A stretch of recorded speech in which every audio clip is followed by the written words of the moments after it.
I hadn't planned for the trip to turn out this way. My husband was supposed to come with me, but a last-minute work emergency meant I'd be going alone. Ryan, my oldest friend, was still in.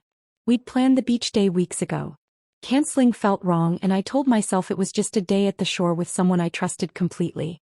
Ryan and I had known each other for nearly a decade.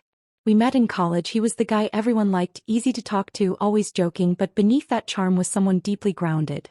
Over the years we stayed close. He was there when I got engaged, when I fought with my husband for the first time, and when I quietly began to wonder if love was supposed to feel this numb. That morning I met him near the boardwalk. He wore a gray t-shirt and carried 2 iced coffees, just like he used to when we studied late back in school. We found a quiet spot by the rocks, laid out our towels, and watched the waves roll in. It felt easy, comforting, but also too easy. He told me I looked tired. I said I hadn't been sleeping much. I didn't mention how long it had been since my husband really looked at me or asked how I was doing. Ryan listened like he always did and nodded like he already knew. He didn't press. That was his way. We talked about everything: his job, my recent move, the things we missed about being 21 and reckless. I laughed more than I had in months. It was unsettling how effortless it felt. A breeze picked up and I shivered. Without thinking, he handed me his hoodie. When I pulled it on, it smelled like something familiar. Like old memories, like safety. For a moment he just looked at me. Not with lust, not exactly. It was softer than that. Sadder. Like he was seeing something I didn't know was still visible in me. I tried to shake the feeling, tell myself I was imagining it. That it was the ocean air or nostalgia or wishful thinking. But somewhere beneath the denial I felt something too. Something I didn't want to name. He skipped a rock across the water and said almost casually, "Do you ever think about what would have happened if we'd met at a different time?" I didn't answer. I couldn't. I watched the horizon and thought about the emptiness I'd been carrying. About how no one ever asks if married people get lonely. About how sometimes it's not the person who cheats who's the villain, but the one who slowly stops seeing you. I didn't say any of that. I just looked over at Ryan and smiled a little. That's when I knew something was going to happen today. I didn't know what, but I felt it deep in my chest. Something irreversible. The sun was high and we were both a little sunburnt, lying on our towels, barely speaking. The silence between us didn't feel awkward. It felt heavy, like something was pressing against the space we'd been pretending didn't exist. Ryan handed me a drink from the cooler. Canned wine, something silly we used to do in college. We clinked cans. He smiled at me like he had a secret. I tried not to read into it, but it was getting harder not to. I told him more than I should have. About how the nights at home were quiet in a way that wasn't peaceful, just empty. How my husband and I barely touched anymore, like physical closeness had become a forgotten language. I didn't cry, but something cracked a little when Ryan just said, "I'm sorry you feel that alone." He told me about his last relationship, how it ended because she said he didn't open up. But he said he always opened up to me. I knew that was true. I remembered how he used to call me late at night when he was unsure about life, jobs, women, everything. It always picked up. We moved to sit closer under the umbrella. The shade felt good. His knee brushed against mine. I didn't move. Neither did he. I noticed the way he watched my mouth when I talked, the way he tilted his head like he was memorizing every word. He asked me if I was happy. Not just with marriage but with life. Felt like a trap. I answered honestly anyway. Not really. He said, "You used to be brighter. You used to laugh with your whole face. I miss that version of you." I didn't know what to say. No one had said anything like that to me in years. The wind picked up again and I instinctively reached for his arm to steady myself. He didn't pull away. His hand found mine like it belonged there. I stared at the waves so I wouldn't have to look at him, but I could feel his eyes on me. I could feel the question hanging in the air. I thought about my husband's distracted texts, the way he never asked what I needed anymore. I thought about all the ways I had tried to bring us back to what we were, and how every effort had gone unnoticed. And then I thought about how, right here, someone was seeing me.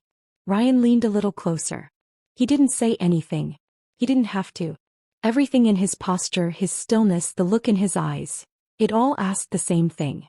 And I didn't stop him. I didn't say, no. I didn't pull my hand away.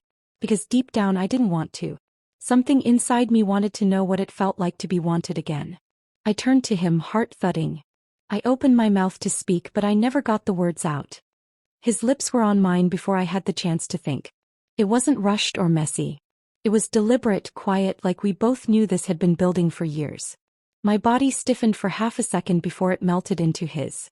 I hated how natural it felt. Hated how much I wanted more. It was warm and soft and wrong in every way I could name. But in that moment I didn't care. My mind went blank except for the taste of him and the weight of his hand gently resting against my cheek. When he pulled back, he didn't say sorry. He just looked at me, waiting for something. Maybe for me to scream, slap him, walk away. I did none of those things. I shouldn't have done that, he finally said. No, I answered, voice quiet. But you did. Neither of us moved. The waves crashed behind us, distant, dull. I felt like I'd left my own body. Everything around me was louder, more vibrant, like the air itself had changed. He asked if I regretted it. I said I didn't know yet. That was the truth. I didn't know if I regretted it or if I had been waiting for it all along. I didn't want to examine it too closely. I told him it couldn't happen again. He nodded. But there was no conviction in either of us. We both knew that. He leaned back, running his fingers through his hair, exhaling like he'd been holding something in for years. I've wanted to do that since college, he admitted. I always thought I missed my chance. You did, I said. And then somehow you didn't. It was the kind of line that didn't need explaining. We were both old enough to know what it meant. Life had taken us in different directions, and somehow here we were again, colliding in a way that didn't make sense but also made too much sense. I didn't want to cry, but the guilt started to creep in. I could feel it rising in my throat, bitter and sharp. I thought about my husband. I thought about the trust one had just fractured. About the promises I had made and how easily I had slipped out of them with one touch. But I also thought about how long I had felt invisible. How often I gave without being received. And how, for the first time in a long time, someone had looked at me like I mattered. Ryan didn't try to kiss me again. He didn't need to. The damage was already done.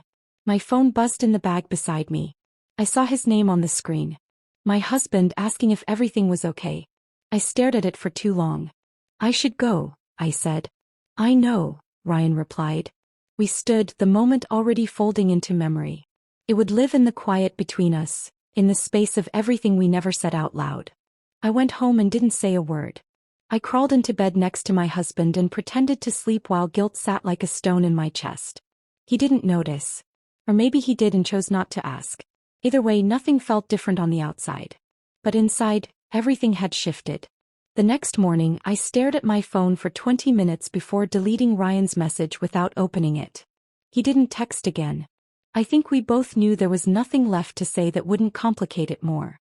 We had crossed a line that didn't come with instructions for what came next. I became quieter at home. I answered questions with short replies, stopped making plans, stopped pretending things were okay. My husband chalked it up to stress. He offered to book us a weekend away. I said no. I didn't want a fix. I wanted to stop feeling like a stranger in my own life. I kept thinking about the beach. Not the kiss, not even Ryan, but the way I felt in that moment. Alive. Like someone had reminded me I existed beyond being a wife or a woman holding things together.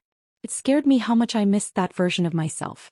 I told myself it was a mistake, a moment of weakness. But another part of me whispered that it was something else. A sign that I wasn't where I was supposed to be. That maybe I'd been clinging to the idea of love, not love itself. Days turned into weeks. Ryan and I didn't speak. I never told my husband. Some people believe the truth sets you free, but sometimes, it just burns everything down. I wasn't ready for that. Maybe I never would be. I started writing again.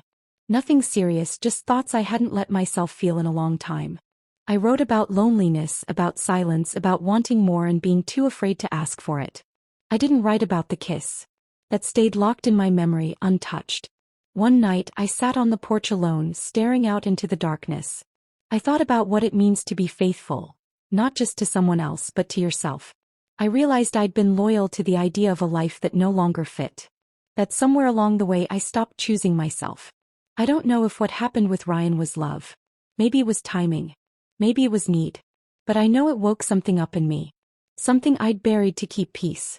I'm still here, still married. But I'm not the same.